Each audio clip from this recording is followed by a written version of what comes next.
السلام عليكم ورحمة الله وبركاته. عاملين ايه؟ يا رب دايما تكونوا بخير وعلى خير. عاملين ايه يا حبايبي؟ وحشتوني. النهاردة بقى جايين نعمل مع بعض عظمة. عظمة ليا مواليد عشان انا بحب الاكلة دي قوي. احنا النهاردة هنعمل ايه؟ شوية سمك كده يستاهلوا بقكم. معايا سمك اللي هو التونة. انا جايبة زي كيلو ونص منه. طلعوا 3 وحدات. انا فاتحاه من الجنب عشان خاطر هعمله سنجاري. غسلته ونضفته وشلت النشيش اللي فيه وفتحته من الظهر. آه وفي واحدة بس هشويها. بس انا فتحاها عادي، يعني نضفتها وفتحتها عادي.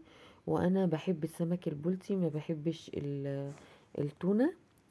فبرضو نضفته وسبته بقشره بشوكه. هنا بقى معايا شوية خضار، معايا فلفل الوان ومعايا ليمون مقشرة قشره عشان ما يمررليش الاكل، ومعايا جزر ومعايا توم ومعايا التوم دوت هخلطه في الكبة مع الليمون. وقرن فلفل حامي. ومعايا بصل ومعايا طماطم. ده الخضار اللي معايا، ده اللي موجود معايا دلوقتي. قرن الفلفل مع الليمون مع التوم، دول اللي انا هخلطهم في الكبة. بعد ما خلطتهم هنزل عليهم بشوية خل. هبتدي بقى حبة التوم ده يبقى معايا في كل الوجبة. هنزل بالخل والملح، ولازم ازود نسبة الملح شوية عشان عندي السمك هنا كبير ويتشبع من وكمان معلقة شطة. معايا احنا مش كزبرة محتاجينها، ناشفة بس هي زيادة طعم. انا ومعايا كده كده كمان هحط كمون هريسة سمك. سمك، يعني ليمون وكمون. حطيت هنا معلقة شطة ومعلقة بابريكا عشان تحمر لي اللون او تدي لون للخلطة بتاعتي. هنزل بمعلقة كده حلوة من البابريكا. هقلب كل المكونات دي. طبعا احنا خلطين الليمون معاه وحطينا خل وحطينا الملح وحطينا الشطة هنقلب بقى وحطينا كل المكونات المكونات. دي عشان الخلطة بتاعتي تكون متحققة كويس. واتأكد ان البهارات وصلت للخلطة كلها. هبتدي بقى اتبل السمك معايا من الداخل. دي الخلطة او التتبيلة بتاعت السمك. لسه في كمان خلطة هنعملها تاني على النار، وهتأكد ان انا يعني حيقتها كويس. والنخاشيش لازم احط منها. انا ليه سبت الراس؟ عشان الراس تمسك لي الخلطة اللي هحطها على السمكة. هبتدي بقى اتبل السمك من جوه. دي تتبيلة السمك نفسه عشان من جوه كده يبقى متحيق وحلو. ده السمك السنجاري اللي هنعمله مع بعض. هبتدي اتبله، حتى النخاشيش احط فيها عشان دي توصل الخلطة كلها للسمكة. وبرضو هنا انا برضو ما شلتش الراس بتاعت السمكة عشان تمسك الخلطة وانا بشويه ما تقعش منه. يعني هو ده الغرض كله من الراس يعني. انما هي كده كده برضو ملهاش لازمة لو حابة تشيليها شيليها، بس علشان لما تيجي تحط الخلطة في السمك ما تقعش منها. وده كان سمك كان جوزي صيده وكانوا عندي فقلت اعملهم معاه. بس طبعا احنا في الشتاء فما فيش سمك كتير. دي بقى الخلطة اللي احنا هنعملها اللي هي على النار. يعني هننزل بشوية زيت، ما نكترش. وهنزل بالبصل. انا مقطعه هنا البصل كبير، انا عايزاه باين وظاهر. وغير كده احنا كمان مش هنسويه قوي على النار. هبتدي ادبله بس على النار علشان دي خلطة سمك. وبعدين هنزل بالفلفل الالوان والجزر عشان هما قاسيين شوية بياخدوا سوا. انا مش عايزة يعني انا عايزة اسويه لكن ما يكونش واخد لون. وهبتدي اقلب كل المكونات دي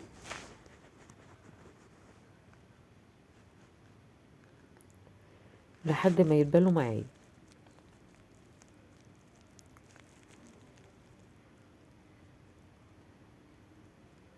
بعد ما دبلوا معايا هنزل بمعلقة من الخلطة اللي كانت كنا عاملينها. طبعا هي فيها الخل وفيها الليمون، لو انت حابة تزودي ليمون تمام. وهنزل بقى بالبهارات بتاعتنا. دي بهارات الخلطة نفسها: ملح وفلفل اسود وكمون و7 بهارات وسنة سكر عشان تسكر لي او تكرمل لي البصل. وهنزل بطماطمايه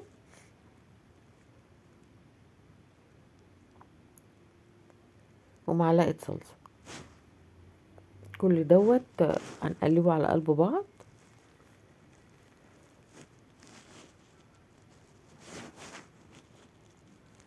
وكده الخلطة بتاعتنا جاهزة، هي كده كده انا مش عايزة لسه كمان هتكمل سواها مع السمك. يعني الخلطة بتاعتنا دي لسه هتكمل سواها مع السمك، فانا يا دوبك دبلتها علشان خاطر لما تيجي تاكلي السمك ما يبقاش الخضار معاكي ني، لا يبقى آم، مستوي لكن محتفظ بشخصيته يعني. كده خلاص الخلطة بتاعتنا جاهزة. هستنى ان هي تهدى وبعدين احطها في حشو السمك. هنا معايا ورق فويل هدهنه دهن الزيت عشان السمكة ما تلزقش فيه. هدهنه كويس واوزع كده الزيت بالفرشة على الخلطة وانزل بالسمكة بتاعتي. الورق الفويل ده هلمه زي المركبة، هلمه على شكل السمكة. عفوا. زي ما احنا شايفين كده. اولا بيبقى شكلها حلو قوي وينفعك في العزومات. آه، شكله حلو، يعني شكله حلو لو انت عملتيه في عزومة ولا حاجة. وطعمه كمان ممتاز بصراحة. يعني انا ولادي ما بياكلوش السمك قوي، بس لو عملت لهم السنجاري ده بياكلوه. ابتدي انزل بقى بكمية الخلطة المناسبة للسمكة. الخلطة دي بتتاكل مع السمك بتبقى خطيرة. بسم الله ما شاء الله، لكل اللي بياكلها هتعجبه جدا. هوزع الخلطة على السمك كويس، وكل السمكة تبقى متشبعة بالخلطة دي. انزل بشرايح ليمون لما بيستوي برضو بيدي طعم حلو قوي للسمكة. وكده السمكة بتاعتنا جاهزة ان هي تخش الفرن. هنا انا معايا صينية فيها مية، السمك ده انا هسويه على حمام بخار. ومعايا شبكة بتاعة الفرن وهحط عليها السمك بتاعي.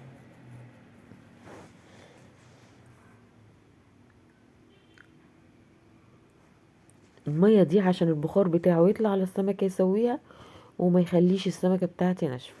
كده انا عملت السمكتين السنجاري. ابتدي بقى ادخلهم على فرن. زي ما احنا شايفين كده شكلهم حلو قوي فظيعة.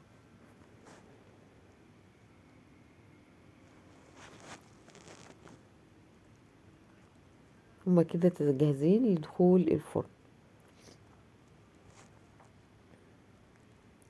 هنا معايا خضرة، بقدونس وكزبرة وشوية شبت كده عودين، يعني من كل نوع عودين.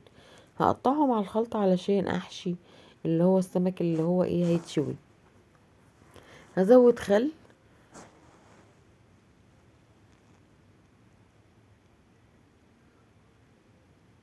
عشان طبعا الخل مفيد يعني حلو للسمك. وهنزل كمان بشوية توم من غير اي حاجة.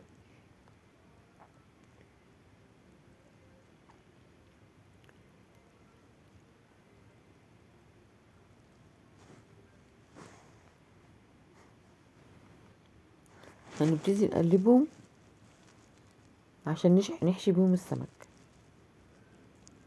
هناخد كده شوية ونحشي بيهم بطن السمكة. التتبيلة دي برضو بتبقى تحفة، انت ممكن تاكلي السمكية بالتتبيلة دي كفاية يعني. وهنزل كمان بشرايح ليمون، برضو بتدي طعم حلو قوي. بطن السمكة بتبقى تحفة. هنحشي كل كمية السمك اللي معانا بالخلطة دي اللي هو هيتشوي. لازم اوصل الخلطة للنخاشيش من جوه. وهنزل برضو بشرايح الليمون. انا دي بس اللي مفتوحة، لكن سبت الاتنين التانيين ببطنهم عادي. السمك الصغير دوت بيبقى حلو لو سبتي بطنه، لان هي ما بتخلوهوش ينشف، يعني لما بيتشوي ببطنه ما بيبقاش ناشف يعني. والخلطة دي بتاعتنا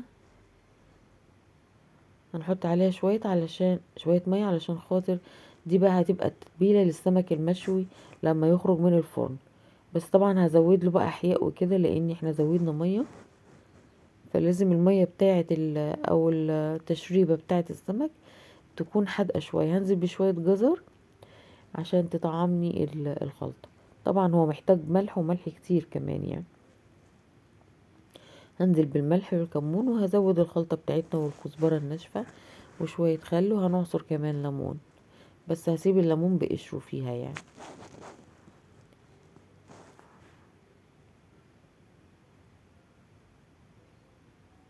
زي ما احنا شايفين كده هنزل بيه بقشره كده. الخلطة بتاعتنا جاهزة. هقلبها وهبتدي بقى احط السمك على النار كده. انا اتأكدت ان هي تمام. هركنها بقى على جنب لحين خروج السمك من على النار. هنزل بس بمعلقة توم من اللي احنا عاملينها عشان تعزز لي طعم الخلطة بتاعتي. هنا بقى انا عندي ردة. الردة دي اللي هي النخالة بتاعة الدقيق للناس اللي ما تعرفهاش. سمك مشوي لازم ردة. هبتدي بقى ابدر السمكة بتاعتي من الوش ومن الظهر، واتأكد ان الردة السمكة بتاعتي يعني متبدرة كويس، او مش عارفة اقولها لكم ازاي، بس لازم زي ما احنا شايفين المنظر كده، لازم السمكة تكون كلها مليانة من الردة، عشان ده اللي هيحمي القشرة بتاعت السمكة وما ما تحرقليش السمكة نفسها يعني. والسمك المشوي لازم قشره لازم شوكه يبقى موجود، يتنضف بس من جوه. طبعا عشان السمكة معايا هنا كبيرة، فلازم اعملها بالراحة كده يعني، زي ما احنا شايفين كده، عشان الدنيا معانا ما تتبهدلش.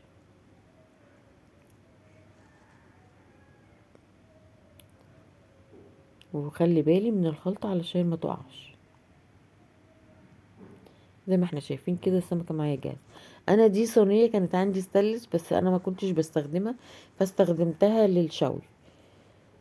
عندك بقى صاج قديم، عندك مش عارفة اللي عندك مش محتاجاه ممكن تحطيه على النار عشان نشوي عليه. دي انا مخليها لشوي السمك. عندك جريل قديمة، الموجود عندك موجود. لو عندك صاج بتاع فرن قديم مش محتاجاه ممكن تستخدميه يعني. هبتدي بقى انزل بالسمك معايا هنا، ولازم اتاكد ان الصينيه بتاعتي دي اول حاجه اللي هشوي فيها تكون سخنه جدا، علشان خاطر السمكه لما تنزل عليها ما ت... ما تنزلش ميتها. هنا انا معايا بقى حله، هنعمل شويه رز كده ببصله كده حلوين كده جنب الاكل يستاهلوا بقكم. هنزل بشويه زيت مناسبين للكميه اللي احنا هنعملها، واول ما يسخنوا هنزل بالبصل بتاعي. زي ما احنا شايفين كده بصلايه حلوه كده. هنسيبها لما تتحرق بقى. هنا بقى هنسيب البصل بقى لما يتحرق. انا دايما بقول لكم البصل ما بحبش اسويه للاخر، لكن لا، المره دي انا هعملهم احرقها. هنا بقى السمك بتاعي لازم نتاكد ان هو اسود من تحت زي ما احنا شايفين كده عشان اقدر اقلبه. لو جيتي تقلبيه وما تقلبش معاكي بسهوله، سيبيه لحد زي ما احنا شايفين كده، سيبيه لما هو ي... يستوي. هو لما هيستوي هيطلع معاكي بمنتهى السهولة زي ما احنا شايفين كده. لما بتقسي عليه وبتقلبيه قبل ما يفك، القشرة بتاعته بتطلع منه اهو. بصوا هنا السمك بعد ما اتشوى معايا، طبعا السمك الصغير ده مخدش وقت. هنزل بيه على الخلطة على طول. لما اتأكد ان هو اتشوى من فوق ومن تحت، هنزل فيه الخلطة على طول. يا دوبك اسقيه من الخلطة واطلعه على طول في قلب الطبق بتاعي. ما نسيبوش كتير يا جماعة عشان خاطر هيتهري منكم.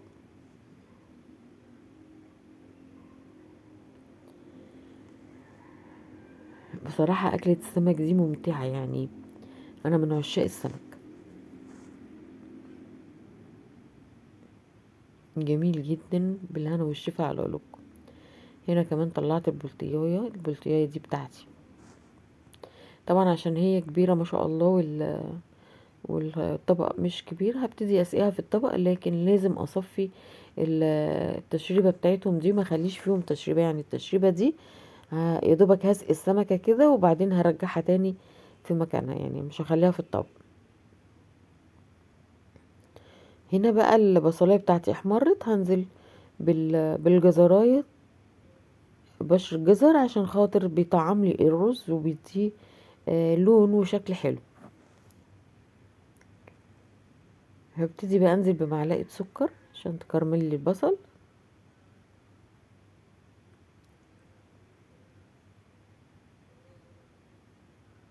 كمان هنزل بكمون. الرز بتاع السمك بنحط له كمون. وهنزل بالملح بتاعي وشوية 7 بهارات وبابريكا. بابريكا عشان انا مش هحط قوطة. انا عايزة رز ببصل زي اللي كنا بناكله زمان في بيت اهالينا. فانا حطيت بس معلقة البابريكا دي عشان خاطر تحمر لي الرزاية يعني. وكده خلطة الرز جاهزة. هبتدي بس يعني احمص البهارات وهنزل بكمية الرز اللي انتي هتعمليها على عدد افراد اسرتك. هبتدي بقى اقلب الرز مع الخلطة شوية على النار لحد ما يتشرب المية بتاعته. احنا مش حاطين له مية، انا بس يعني هحمص الرزاية شوية مع البصلة.